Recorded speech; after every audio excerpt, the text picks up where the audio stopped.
नमस्कार दोस्तों। Loan close करने के बाद अब सिविल रिपोर्ट कैसे अपडेट करोगे? नॉर्मली अब loan time to time repayment कर रहे हैं, लोन क्लोज होने के बाद सिविल रिपोर्ट में वो लोन क्लोज स्टेटस आ जाता है। ये भी नॉर्मल और नेचुरल है। बहुत रेयर केस सिनेरियो में ऐसा देखने के लिए मिलता है कि वहां पे लोन क्लोज नहीं दिखा रहा है। हम लोग सिविल रेक्टिफिकेशन एजेंसी रन करते हैं, इसीलिए हमारे पास हर दिन ऐसा कॉल आता है, कस्टमर्स बोलते हैं कि उन्होंने लोन क्लोज कर दिया है, फिर भी वहां पे अपडेट नहीं दिखा रहा है, लोन क्लोज नहीं दिखा रहा है रिपोर्ट में, जिसकी वजह से उनका सिविल स्कोर भी खराब है, उसके वजह से उनको लोन भी नहीं मिल रहा है। तो कैसे इसको सही करें? आज भी हमारे ऑफिस में एक कस्टमर आए थे, उनका भी यही प्रॉब्लम है। उन्होंने लोन क्लोज कर दिया है, फिर भी उनका रिपोर्ट में लोन क्लोज नहीं दिखा रहा है। हाँ, यहाँ पे उनका सिविल रिपोर्ट में वो लोन क्लोज दिखा रहे थे, और भी 3 क्रेडिट ब्यूरो है, एक्सपीरियन इक्विफैक्स में भी उनका रिपोर्ट में लोन क्लोज दिखा रहा है, मगर क्री फाइबर में उनका लोन क्लोज नहीं दिखा रहा था। इसलिए उन्होंने हमारा पेड सर्विस भी लिया है। यहाँ पे इंपॉर्टेंट बात यह है कि ये लोन क्लोज करने के बाद कितने दिन बाद रिपोर्ट में अपडेट दिखाता है। नॉर्मली 30 डेज से 45 डेज टाइम लगता है, ज्यादा से ज्यादा 2 महीने टाइम लगता है ये रिपोर्ट अपडेट दिखाने के लिए। पहले ये नियम था, हर महीने क्रेडिट इंस्टीट्यूशन को एक बार रिपोर्ट अपडेट करना पड़ेगा क्रेडिट ब्यूरो में, मगर आरबीआई का एक नया रूल्स आया है इस जनवरी में, हर 15 डेज में रिपोर्ट को अपडेट करना पड़ेगा। उसके बाद ये टाइम कितना लगेगा ये मैं अभी बता नहीं पाएंगे, मगर कुछ केसेस में ऐसा दिखा गया है कि 6 महीने हो गया, 1 साल हो गया, फिर भी वो लोन क्लोज नहीं दिखा रहा है सिविल रिपोर्ट में। लोन क्लोज होने के बाद भी सिविल रिपोर्ट अपडेट ना होने का क्या क्या रीजन हो सकते हैं? देखिए, रीजन मल्टीपल हो सकते हैं, उसके बारे में मैं यहाँ पर डिटेल में बताएंगे, और कैसे आप उसको सही करोगे वो भी मैं बताएंगे। स्टेप बाय स्टेप प्रोसेस यहाँ पे बताएंगे। आप सारा प्रोसेस और मेथड फॉलो करोगे तो जल्दी से ये प्रॉब्लम को सही कर सकते हो। Delay in reporting by the lender. अब टाइम टू टाइम रिपेमेंट किया है, ईएमआई फेल नहीं किया है, लोन भी क्लोज हो चुका है, फिर भी अपडेट नहीं हो रहा है, ऐसा बहुत रेयर केस सिनेरियो में होता है, जो मैं पहले बताया हूँ। नॉर्मली अपडेट हो जाता है। कभी कभी क्या होता है, लेंडिंग इंस्टीट्यूशन टाइमली आपका रिपोर्ट भेजा नहीं है क्रेडिट ब्यूरो में, तो वहां पे अपडेट नहीं होता है, और यहाँ पे सिंपली आप डिस्प्यूट रेज करके अब जल्दी से इसको सही कर सकते हो। कैसे आप डिस्प्यूट डालोगे वो मैं दिखाएंगे। In case of NPA loan, ज्यादा प्रॉब्लम यहाँ पे ही होता है।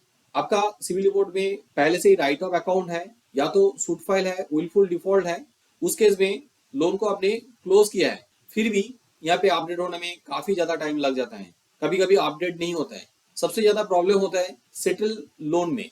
वहां पे पहले आपने सेटल करके लोन को क्लोज किया है, उसके बाद आप फर्दर पेमेंट करके सेटल रिमूव करना चाहते हैं। अब पेमेंट तो कर दिया है, मगर अपडेट नॉर्मली जल्दी से होता नहीं है। कैसे आप वहां पे भी अपडेट करोगे जल्दी से, मैं प्रोसेस बताएंगे, आप वीडियो को एंड तक देखते रहिए। Due is pending.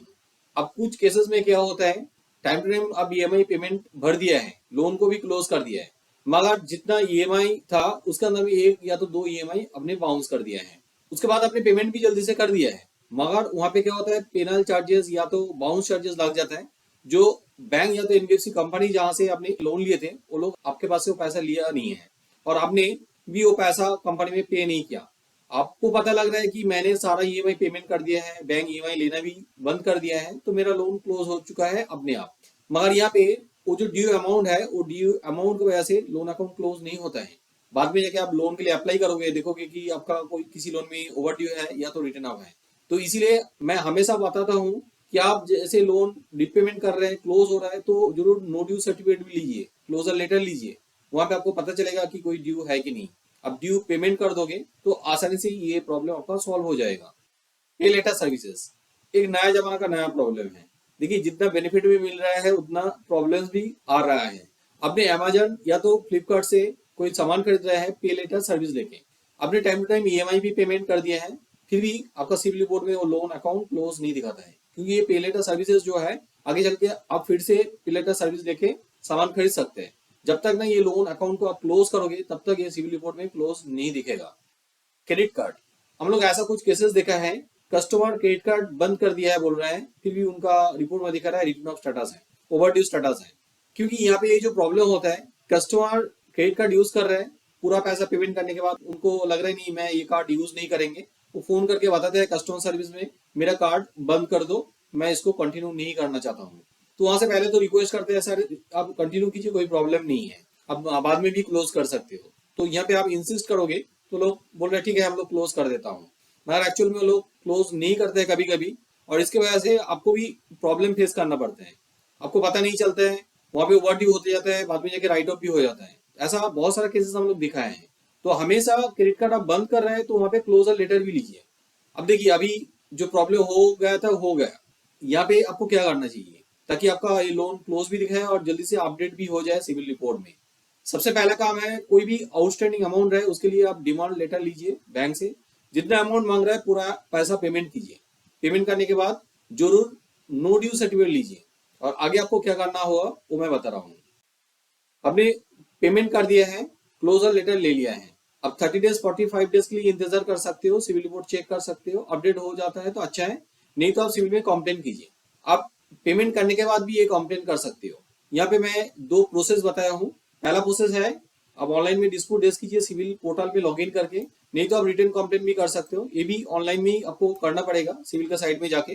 पहला वाला वो जो मेथड है इसके लिए मेरा ऑलरेडी एक वीडियो है, ये वाला वीडियो आप देख सकते हो। यहाँ पे मैं स्टेप बाय स्टेप प्रोसेस बताया हूँ, बहुत आसान है। अब इस वीडियो को फॉलो करके आप कंप्लेन कर दीजिए, आपका जो लोन है वो आसानी से क्लोज हो जाएगा। नहीं तो दूसरा प्रोसेस भी फॉलो कर सकते हो जो मैं यहाँ पे डेमोस्ट्रेशन देके आपको दिखाएंगे। ये और भी पावरफुल मेथड है क्योंकि यहाँ पे आप सारी चीज लिख सकते हो और डॉक्यूमेंट्स को भी अटैच कर सकते हो। क्लोजर लेटर, पेमेंट रिसीप्ट यहाँ पे अटैच करके आप सिविल में भेज सकते हो। सिविल क्या करते हैं, आपका ये जो कंप्लेन है बैंक में फॉरवर्ड कर देते हैं, बैंक को भी पता चलता है हाँ ये लोन क्लोज हो चुका है, इसलिए इनके पास नो ड्यू सर्टिफिकेट भी है और पेमेंट रिसीप्ट भी इन्होंने दिया है, तो जल्दी से जल्दी अपडेट हो जाता है। चलिए देखते हैं वो प्रोसेस। सिविल में कंप्लेन करने के लिए सिविल का जो ऑफिशियल वेबसाइट है civil.com में जाना पड़ेगा। यहाँ पे टाइप करते हैं civil.com, ये सिविल का ऑफिशियल वेबसाइट है और ये होम पेज है। ऊपर में देखिए मेनू बार में एक सपोर्ट ऑप्शन है, इसमें क्लिक कीजिए, थोड़ा स्क्रॉल करके नीचे चलाइए।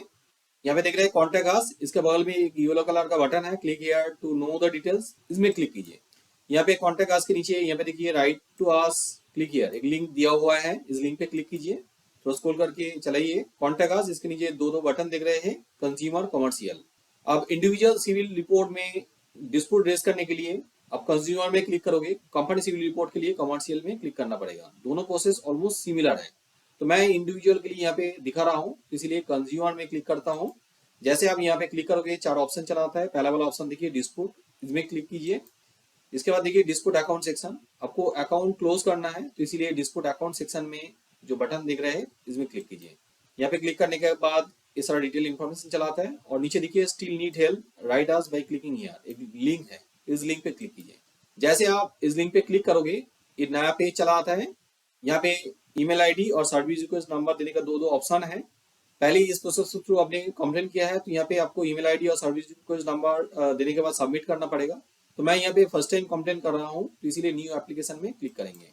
जैसे न्यू एप्लीकेशन में क्लिक करोगे ये सिंपल फॉर्म ओपन हो जाता है। यहाँ पे आपको पूरा नाम लिखना है, यहाँ पे जेंडर सिलेक्ट कीजिए, डेट ऑफ बर्थ दीजिए, मोबाइल नंबर और ईमेल आईडी डालिए। ये मोबाइल नंबर और ईमेल आईडी बहुत इंपॉर्टेंट है।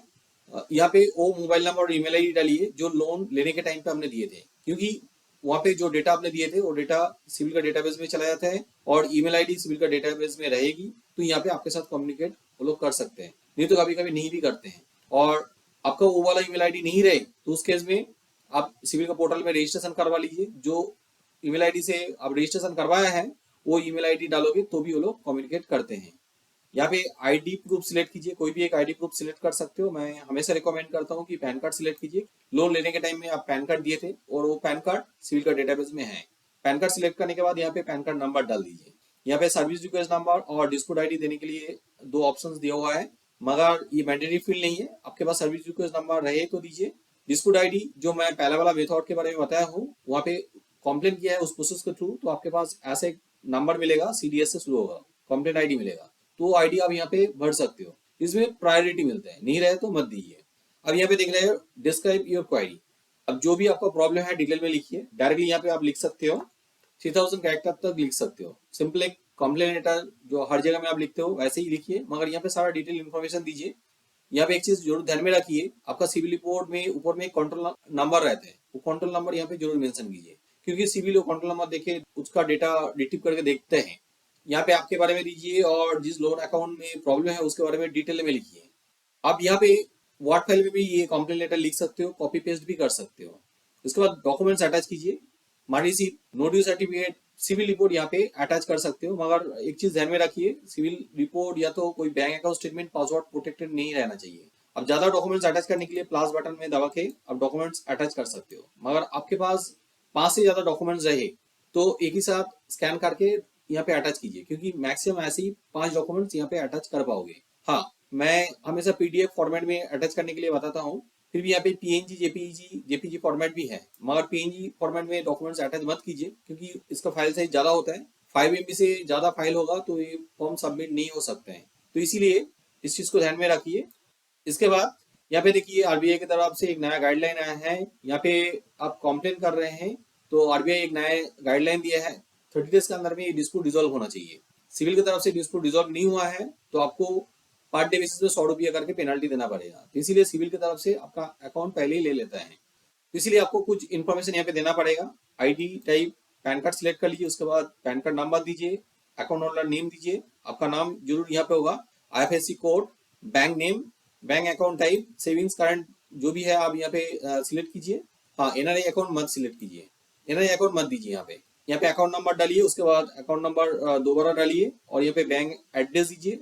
और यहाँ पे आप देख रहे हैं चेक बॉक्स है, चेक बॉक्स को टिक कर दीजिए और यहाँ पे जो बॉक्स दिख रहा है कैप्चा कोड है, इस कैप्चा कोड को यहाँ पे फिलअप करके सबमिट कर दीजिए।